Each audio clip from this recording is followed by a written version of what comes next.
So, At what point in this time did you realize that you might be deployed to Vietnam? well, I got to Texas and I was there for 13 months and eventually I got orders. That's when I realized it.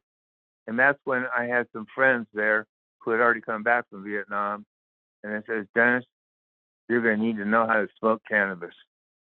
And right before I left Fort Hood, Texas, they they indoctrinated me into the art of smoking cannabis.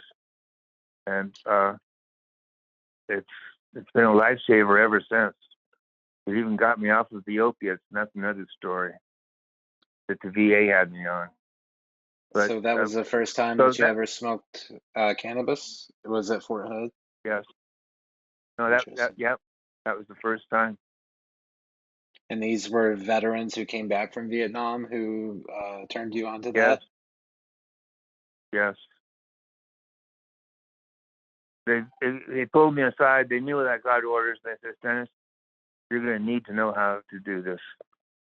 And they were serious. What do you think they meant by that, by needing to know how to do it? Well, in Vietnam, there was only a few ways that I could see of people got through Vietnam. Number one, getting drunk every night. Number two, there was a Bible group.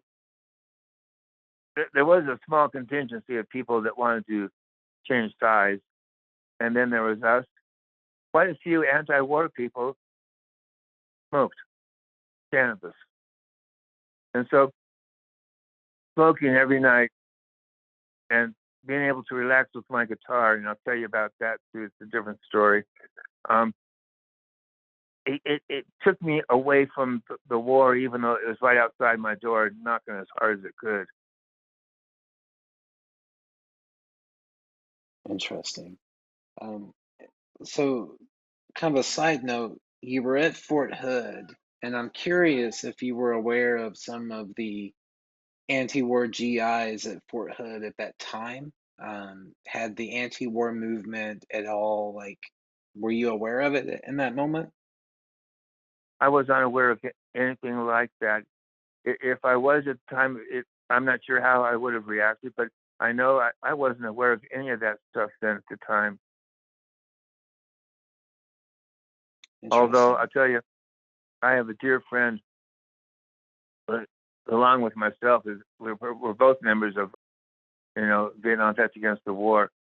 And he's been there since '68, and he tells me that when somebody says to him, "Thank you for your service," his reply is, "If you only knew what I did, you wouldn't be thanking me."